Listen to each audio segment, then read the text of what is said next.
played a very important part and was invited to be a participant in the negotiations at the end of that war.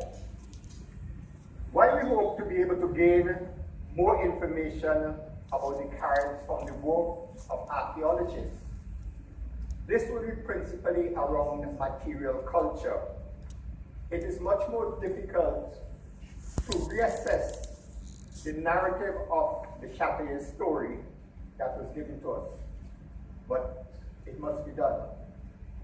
What we perhaps need to do is to massage some more the story as it was known. We still rely heavily on two works, Sir William Young's An Account of the Black Caribs and Charles Shepherd's An Historical Account of the Island of St. Vincent for an understanding of his person and life. Now this paper was prompted by two things. Some months ago, while walking through Kingston, a man shouted to me from the other side of the road saying that I was misleading the Vincentian people about the Caribs because he had just read a book. Now I was happy that he had read a book, but avoided asking him what book he had read. The second goes back a long time ago, but the thinking still continues. In response to something I've written about Columbus and the so-called discovery of St. Vincent, Student Scribbler, writing in the Vincentian newspaper, said he learned it at school and that was it. He could not be persuaded otherwise. I felt then that responding to him might cause him to begin to question his whole education process. Now, our early history was about planters, the political and economic elite, and those who directed and supervised the colonial administration, supposedly on behalf of the royal family. The Caribs were savages and cannibals. Their humanity questioned. Châtelet, who led the charge against the Europeans, was the arch enemy and the embodiment of what was primitive. The African slaves were property, categorized with the land as resources of the planter. British history, which many of us were taught at school, was about the kings and queens. So we knew a lot about Henry VIII and his many wives, but little about the British working people and those who were enslaved in the colonies and who in fact helped to build the British wealth. They had much to say about the Caribs, but primarily to show the Caribs as obstacles to progress. The picture of Châtelet printed and drilled into our minds was that of savagery and barbarity, and of a man who was a villain, presented by people who were his enemies, and whose objective was to control the land of his people and to have them removed if they refused to acknowledge British sovereignty.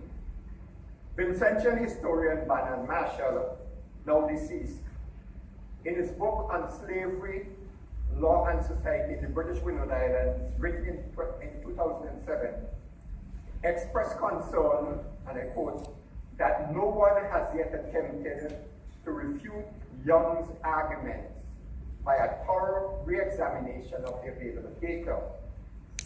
This was not entirely true in 2007, but it remains a fact that the works by Young and Shepherd, which I've just mentioned, still remain the starting point and the centerpiece for understanding Châtelet.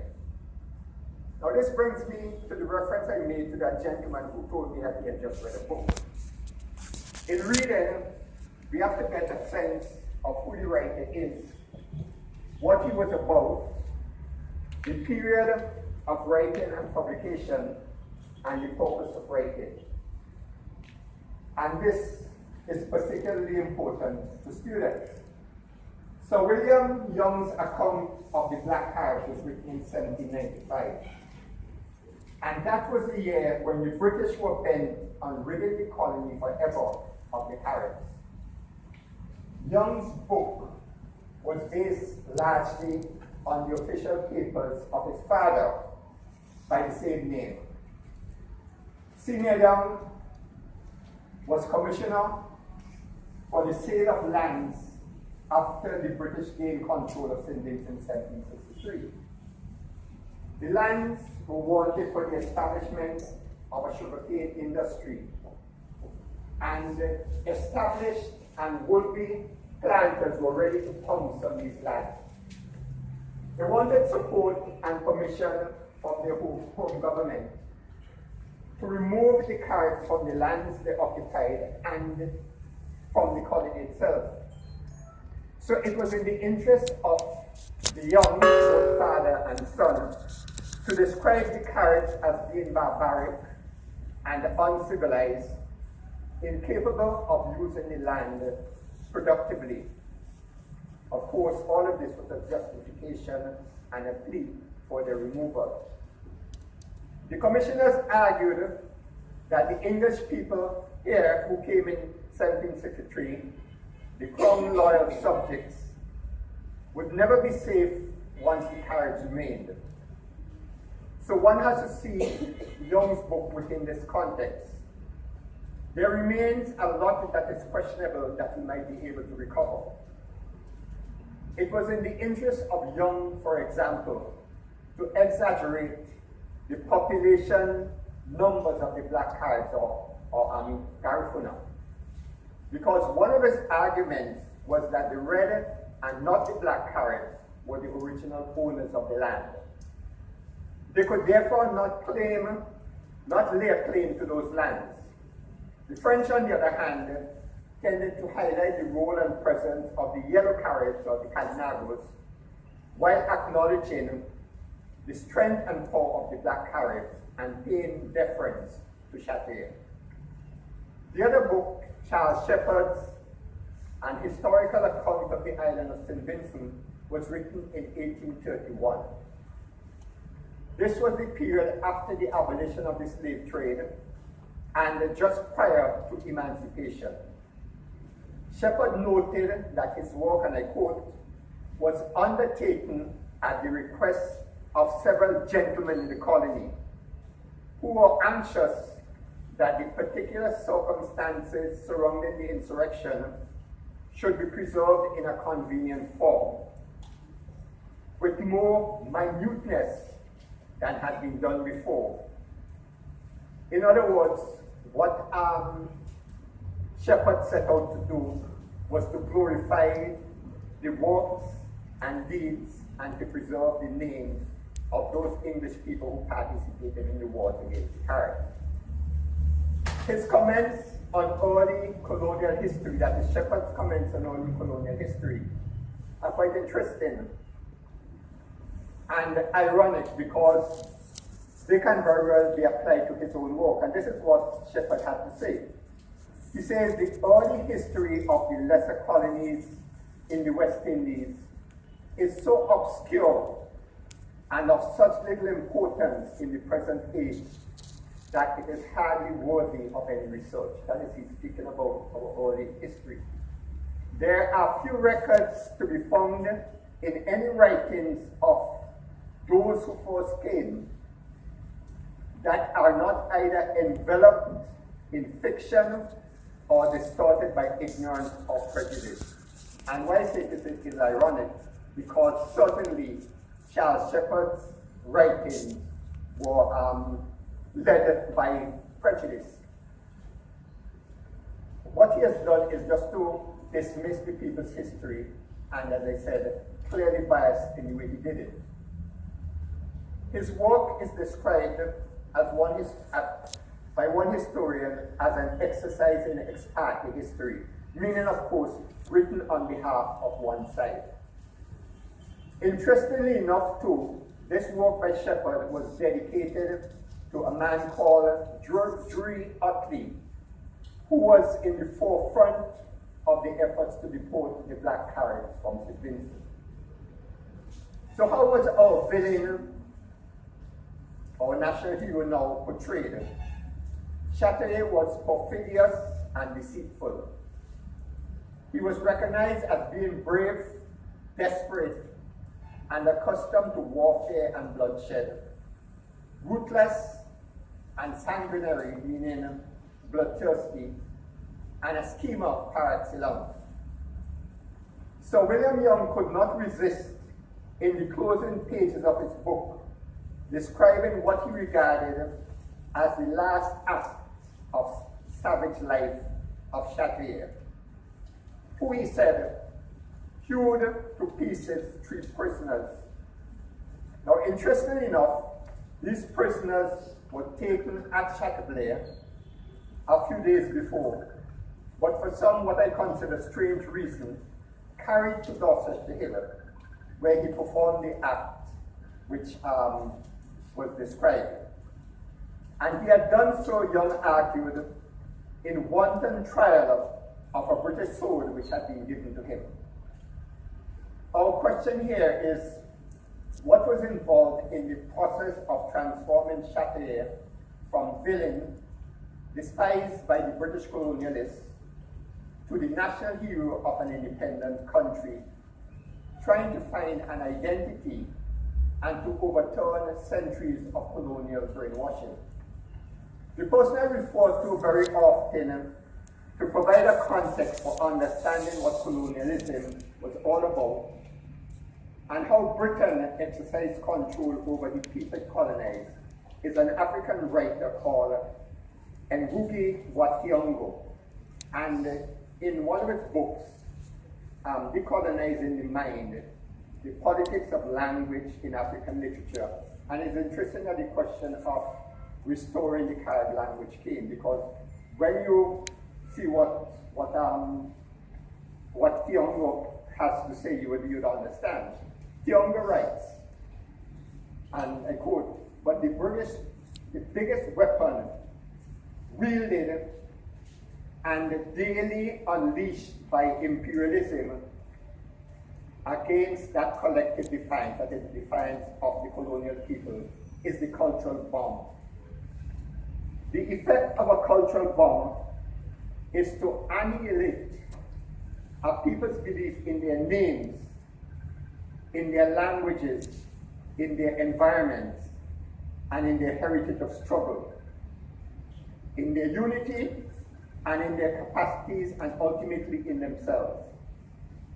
It makes these people see themselves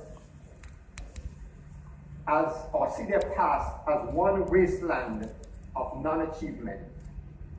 And it makes them want to identify with that which is further removed from themselves.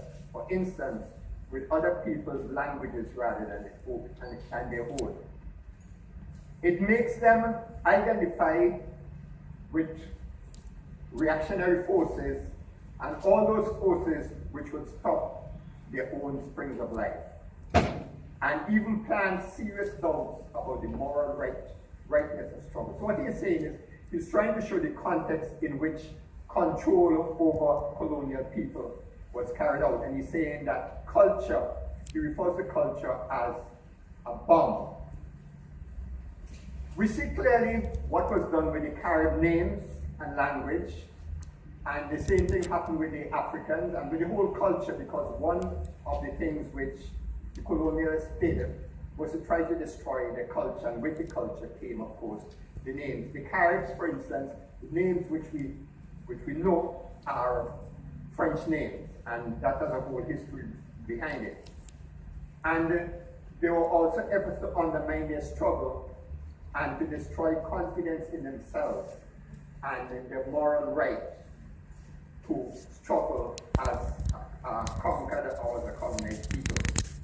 He goes on to say that the most critical area of domination was the mental universe of the colonized, and of course working through culture.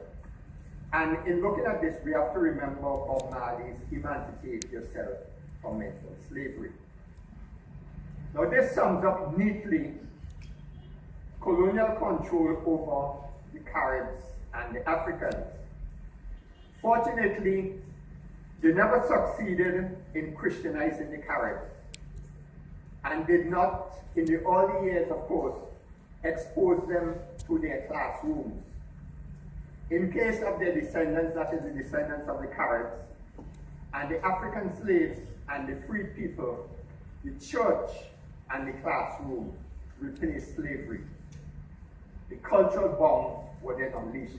The church and the classroom played significant roles in the colonizing of the people. In fact, in Africa, there's a saying that the Europeans came with their Bibles, the Africans had their land, and that after a while, the Africans were left with the Bibles and the Europeans had the land.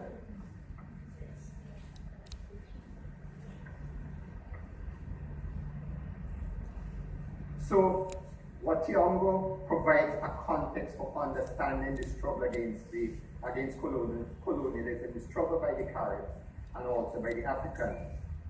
But there were other factors at work. The struggle for independence involved dismantling the colonial system and reconstructing the life of the people and redefining them.